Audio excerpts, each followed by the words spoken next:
ADR. Promoting dialogue. It's midday in Dakar and 1 p.m. in Lagos. Good afternoon and welcome to Newslink, live on West Africa Democracy Radio 94.9 FM and online at wadr.org. First, our top stories. Azawad separatist rebels capture more than 200 Malian soldiers after clashes in Kidal. Outrage in Benin over dismissal of 169 state broadcaster employees. Côte d'Ivoire cracks down on illegal gold mining amid security concerns. We arrest these illegal miners in their hundreds almost every day, and the growing number of cases is putting pressure on our courts. And African stakeholders demand more inclusive elections for persons with disabilities. Sometimes they get to polling stations and the polling stations are not accessible. And sometimes they are not given priority when it comes to voting. Please stay tuned for details of these stories and more. On the news, this is a more edit. Many thanks for joining our broadcast and a warm welcome to all of our listeners across the sub-region and beyond. Let's begin in Mali, where separatist rebels from the Azawad Liberation Front say they are holding more than 200 Malian soldiers captured during fighting in the northern city of Kidal. The clashes took place on April 25 when rebels, alongside fighters from the jihadist group JNIM, an affiliate of Al-Qaeda, launched an offensive that drove Malian forces and their Russian allies from the city. According to the FLA, several dozen Malian soldiers were killed during the fighting. Mali's transitional authorities have not released any official casualty figures nor commented on the fate of the captured troops. Augustin Kuli gives us more details. The rebels claim that Russian fighters from the Africa Corps negotiated a safe withdrawal from Kidal, leaving behind the Malian soldiers who were later taken as prisoners. Azawad Liberation Front spokesperson Mohammed El Mahulat Ramadan says the detainees include senior officers, non-commissioned officers, and members of the police and gendarmerie. Rebel officials maintain that some soldiers were captured during the battle itself, while others were arrested in the following days after hiding among civilians or attempting to flee through the desert. Videos released by the separatists showed dozens of detained soldiers seated silently in a courtyard. The group insists the soldiers are being treated as prisoners of war and not hostages. It also explained that no ransom has been demanded and the soldiers could eventually be released through negotiations. Meanwhile, the rebels welcome international humanitarian organizations to visit Kidal and assess the prisoners' conditions and provide medical assistance. This is the latest sign of growing instability in northern Mali, where separatist groups, jihadist fighters, and government forces continue to battle for control. Augustin Kuli filed a report. Meanwhile, the Chadian government has rejected United Nations accusations that around 100 civilians were killed in recent airstrikes targeting Boko Haram fighters in northeastern Nigeria and the Lake Chad Basin. Government spokesman Gassim Sharif dismissed the allegations during a press conference on Thursday. It says the claims were aimed at discrediting its military operations against terrorism. The government of Chad insists that the targeted areas contained no civilians or fishermen and said there was no formal evidence to support the UN's accusations. On Sunday, the United Nations said that Chadian and Nigerian airstrikes had caused significant civilian casualties and called for an independent investigation. In response, Chad says it is ready to host a fact-finding mission led by the UN or any international organization. We now focus on matters concerning the press. In Benin, tensions are rising within the media sector following the dismissal of 169 employees of the Benin Radio and Television Corporation (SRTB). The decision, announced by management as part of an internal restructuring process, is aimed at improving administrative efficiency and optimizing human resources. However, the move has sparked widespread outrage and what many describe as a major social shock. Christopher Tischer tells us more in this report. The first organization to react was the Platform of Media Promoters and Stakeholders for Media Development in Benin. The group condemned what it described as abusive dismissals, warning that the decision could push many affected families into deeper economic and social hardship. The Union of Media Professionals of Benin also expressed deep concern. In a statement signed by its president, Heve Hesu, the union warned of possible psychological distress and serious social consequences for the workers involved. The UPMB is calling on the Beninese government, as owner of the state broadcaster, to fully assume its social responsibility and prioritize dialogue in resolving the matter. Other labor rights organizations are also demanding the immediate suspension of the dismissal process and are calling for discussions between SRTB management, labor unions, and affected employees. They are further urging authorities to introduce support measures should the restructuring plan eventually be maintained.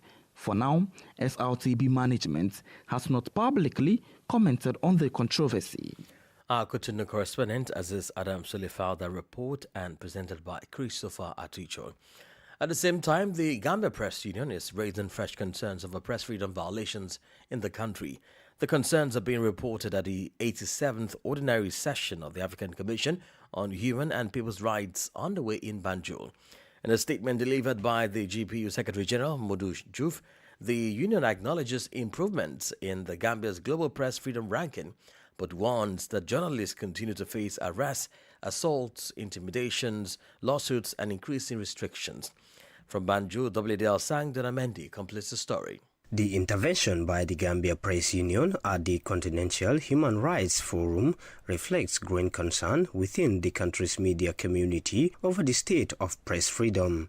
The union cited several incidents involving journalists, including arrest during protest linked to former President Yahya Jammeh's asset, the assault and prosecution of Mamadou Justice Dabo, the interrogation of Omar P. Jallow, and attempts to prevent journalists from covering public institutions. Modi Diouf is GPU Secretary General. The government is making new laws that are very restrictive and replicative of the laws that they have already repealed. Based on this, Mr. Chairperson, the Gambia Press Union would like to call on the Commission to urge the Gambia government to put an end to impunity for violent attacks against journalists in the Gambia and the harassment and intimidation of journalists and journalistic sources. We would also like to call on the Commission to urge the Gambia government to ensure that the Gambia Parliament considers position papers by the Gambia Press Union recommending the removal or review of restrictive media laws.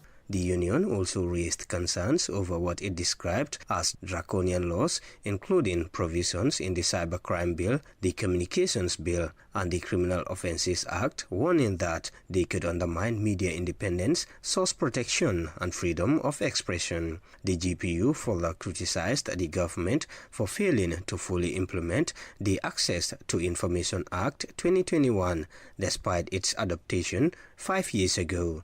Meanwhile, the union called on the African Commission to urge the Gambian authorities to end attacks and intimidation against journalists, reform restrictive media laws, and fully enforce access to information protections. As the ACHPR session continues, attention will focus on whether the Commission issues strong recommendations to the Gambian authorities. For Newslink on West Africa Democracy Radio, Sangdana Mendy, reporting from Banjul. More stories coming up on West Africa Democracy Radio. Newslink continues. Now to politics and electoral matters. Persons living with disabilities across Africa continue to face significant barriers to participating fully in elections, despite existing policies aimed at promoting inclusion. These challenges are being highlighted at a conference in Dakar organized by the United Nations Development Programme, UNDP, in partnership with the UN Electoral Assistance Division and the African Disability Alliance. WDL's Veronique Jaya was in attendance and now reports. Across many African countries, people living with disabilities face challenges that limit their participation in the democratic process. Whether as voters or candidates, these barriers persist. Chief Executive Director of Africa Disability Alliance, Andrew Dube, speaks on the issue. Sometimes they get to polling stations and the polling stations are not accessible. And sometimes There are no sign language interpretation services. Sometimes there are no braille voters, material for blind people, and sometimes they are not given priority when it comes to voting. Electoral management bodies also acknowledge the difficulties in ensuring election processes are fully inclusive. Electoral Commissioner with the Sierra Leone Electoral Commission, Zainab Umu, notes the challenges they face in factoring persons living with disabilities. We don't get to plan for them before procuring what we need. We don't get to consider their need. We always see them as an additional cost. We don't make the effort. But I feel that has been the error in the past, and it's high time we fixed it. The UNDP says stronger efforts are needed to improve visibility, advocacy and practical inclusion of persons living with disabilities in electoral processes. Robert Gerenge is the Regional Electoral Advisor at the UNDP. For us is the need to go beyond the superficial, ensure that they're integrated throughout the electoral cycle in different elements, in different practices, from reform of the legal framework to inclusion in the decision-making and stakeholder engagement framework between EMBs and different agencies. Stakeholders say improving accessibility and inclusion is key to strengthening democracy and ensuring equal political participation for all citizens. Veronica Njaya filed that report. In the meantime, former Ivorian President Laurent Gbagbo has been re-elected leader of the African People's Party Côte d'Ivoire (PPACI), reversing earlier suggestions that he was stepping away from frontline politics. The decision was taken at the party's ongoing ordinary congress. It comes at a time of internal tensions and renewed debate over political succession within the opposition movement. Sankli Janko has the rest of the story. At 80 years old, Laurent Gbagbo will continue to lead the PPACI after delegates at the party's Congress voted to retain him as president of the opposition movement. The decision marks a shift from his earlier public position, indicating a withdrawal from active political leadership after decades at the center of Ivorian politics.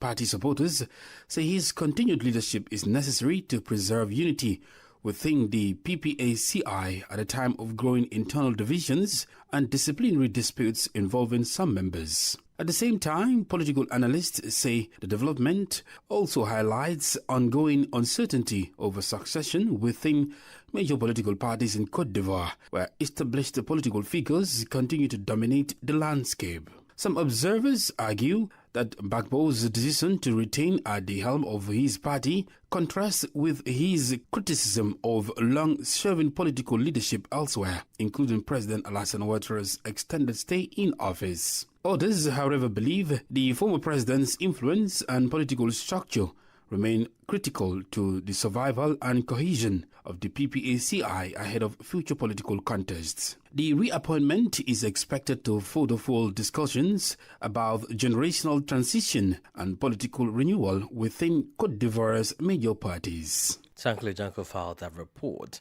Still in Côte d'Ivoire, authorities are expressing concerns about the increasing number of Burkinabe nationals in illegal gold mining activities across the country. In recent months, many have been arrested, prosecuted in Côte d'Ivoire and later deported to Burkina Faso. At a time when illegal mining is increasingly being linked to the financing of terrorism in West Africa, Ivorian authorities say they are intensifying efforts to combat the practice. Nadia Detete reports. Since January 2026, dozens of Burkinabe nationals have appeared before Ivorian courts over illegal gold mining activities. All were arrested by Côte d'Ivoire's water and forest officers during operations at clandestine mining sites. Ivorian Environment Minister Abou Bamba explains. We arrest these illegal miners in their hundreds almost every day, and the growing number of cases is putting pressure on our courts. Many of them are being tried in groups, while detention centers are also becoming overcrowded. For foreign nationals involved, we are calling on their embassies to assist in taking them back and ensuring they do not return to Côte d'Ivoire to continue these activities. Beyond environmental degradation, Ivorian authorities say they are also concerned about the security implications of illegal mining.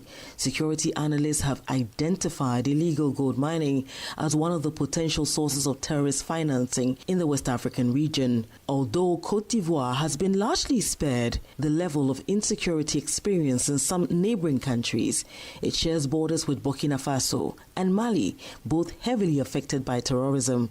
Authorities estimate that Côte d'Ivoire loses nearly 4 trillion CFA francs annually to illegal mining, with more than 140 tons of gold reportedly escaping state control each year. The government says it aims to fully industrialize the mining sector and is also exploring greater local processing of the country's mineral resources. A report there by Nadi Ditete. In the meantime, the Ghana Chamber of Mines has pushed back against calls by the Institute of Economic Affairs, IEA, to block the renewal of Goldfields' Takwa mining lease, warning that abrupt policy changes could undermine investor confidence and threaten gains made in the mining sector. The chamber says Ghana's mining industry has grown through policy consistency, private investment and collaboration between the state and investors, insisting that any decisions on lease renewals must follow established legal and regulatory processes. The response follows recent calls by the IEA for the government to reject the lease renewal and prioritize greater Ghanaian ownership of strategic mineral resources. But the chamber argues that foreign participation in mining has contributed significantly to employment, tax revenue and foreign exchange earnings, while also supporting development projects in mining communities. You're listening to Newslink on West Africa Democracy Radio, broadcasting from Dakar, Senegal. Here's a reminder of our top stories.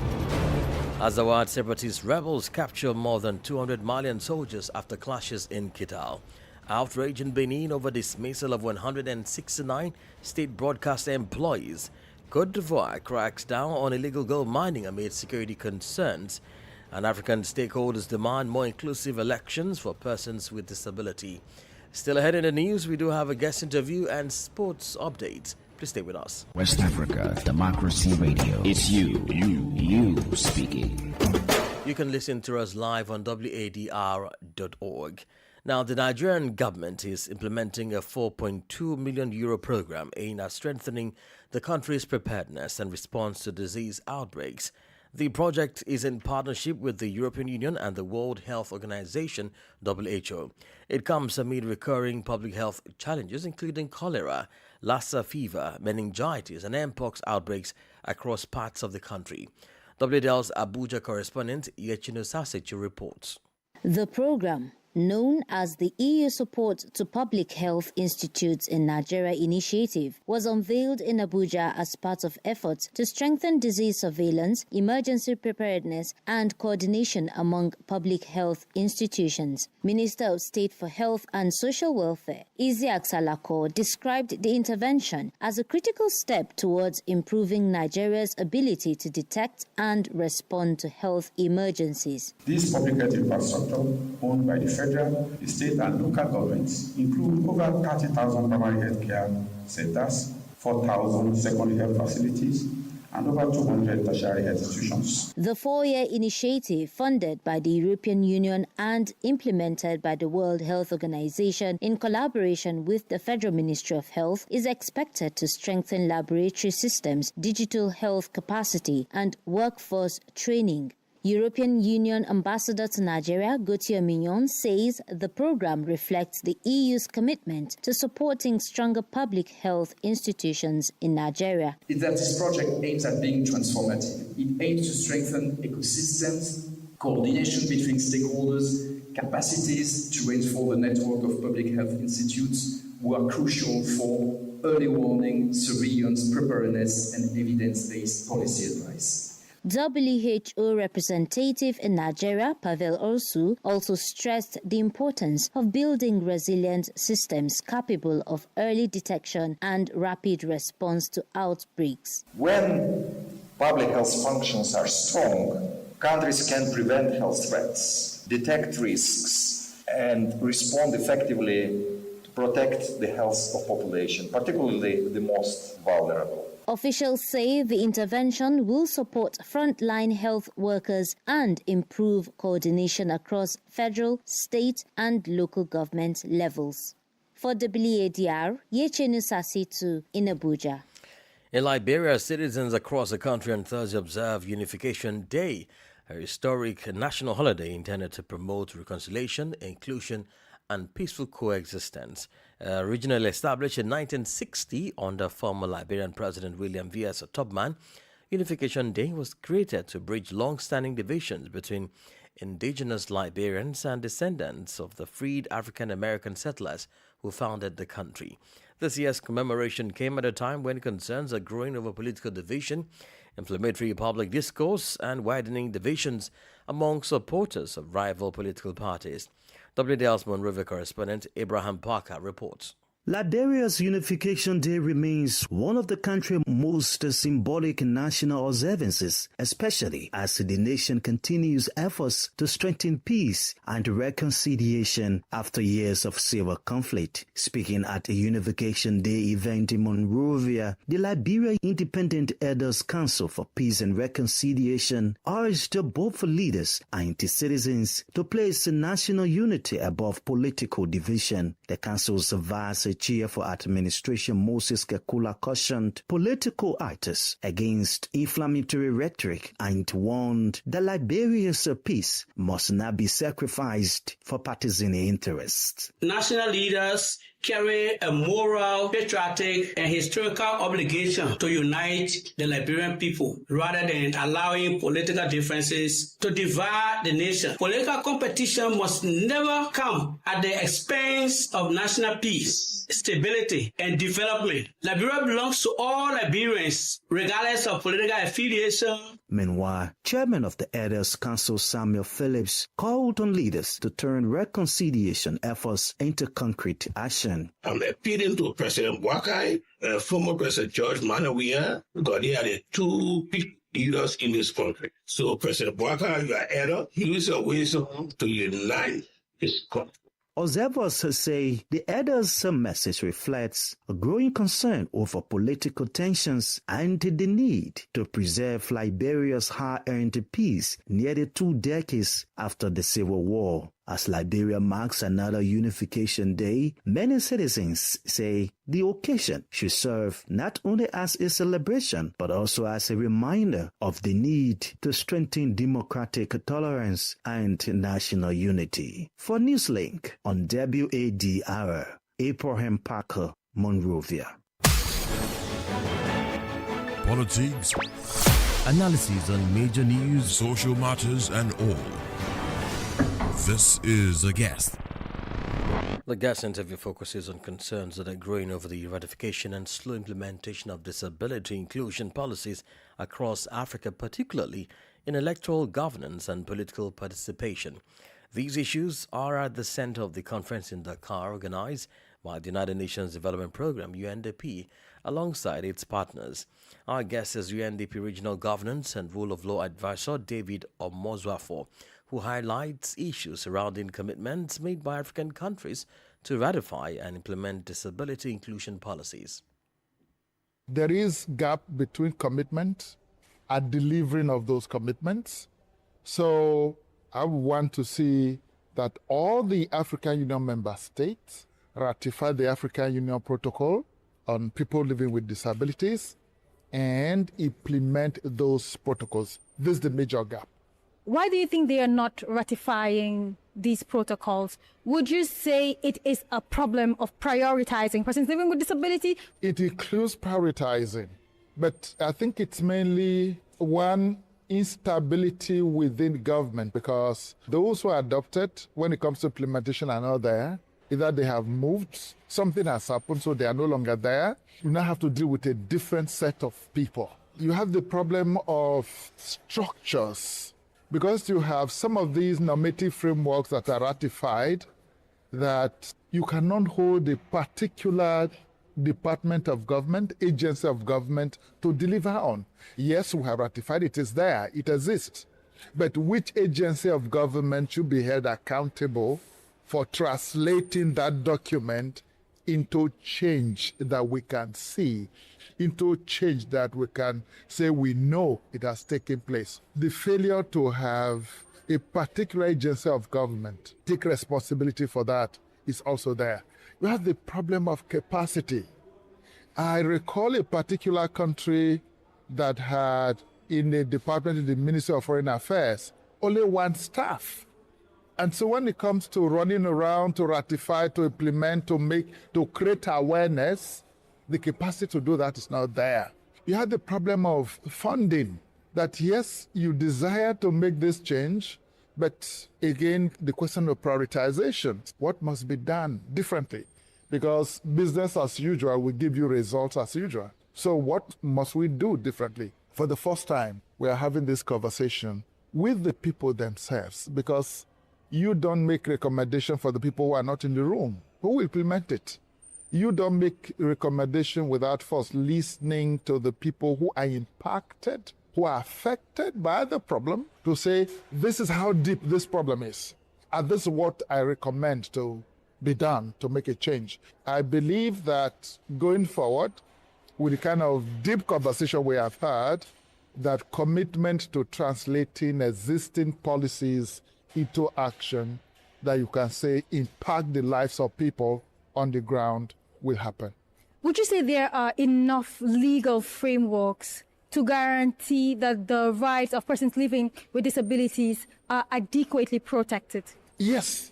I don't think we have problem with policies. There is the UN Convention. There is the AU Protocol. At the national level, countries listing what they have, policy to address this. There is a policy by institutions. The Electoral Commission and other agencies of government have policies on how to do this. What is lacking largely is the do it. From the global to the continental to the national to the agency level, we have the tools. What is lacking is actually priority action to get this done. So the solution is not more policies. It's not. Translate those policies. If there are still gaps, then we can do that. But you don't wait until we have another policy, another policy, another policy. No. For me, I think we have policy overdose right now. Let's make those ones that we have made to work. That was David Omozwa for UNDP Regional Governance and Rule of Law Advisor. Well, in sport news, South Africa came from behind to secure a 2-1 victory over Senegal in their opening on the 17th AFCON match on Thursday. Senegal took the lead through Sheikh Chor just before halftime, but South Africa responded quickly after the break with an equalizer from Iganata Simama before an own goal from Chor handed the South Africans the win. In the meantime, Algeria staged a strong second-half comeback to secure a draw against Ghana after trailing 2-0 at halftime in their Under 17 encounter. Adam Ben Ali pulled one back from Melwin Zaidi, headed home the equalizer just minutes later, although Algeria missed a second-half penalty that could have completed the turnaround. And finally, Mamelodi Sundown and FAR Rabat are preparing for a highly anticipated first-leg clash in the CAF Champions League final on Sunday. Sundowns are chasing the second continental title, with FAR Rabat hope to win their first CAF Champions League crown since 1985. Both sides played out to 1-1 draws during last season's group stage, setting the stage for another closely contested encounter in Pretoria. And we've come to the end of this edition of Newslink from West Africa Democracy Radio, broadcasting from Dakar, Senegal. Thank you for listening, and many thanks to Ismaila Kamara and Maudu Ju for the technical support. Let's keep the conversation coming on all of our social media platforms, X, Instagram, TikTok, and Facebook at WADR English. I am Imo Edit. Good afternoon. We thank you for listening to Newslink in Nigeria on Love FM Abuja and Darling FM Owerri.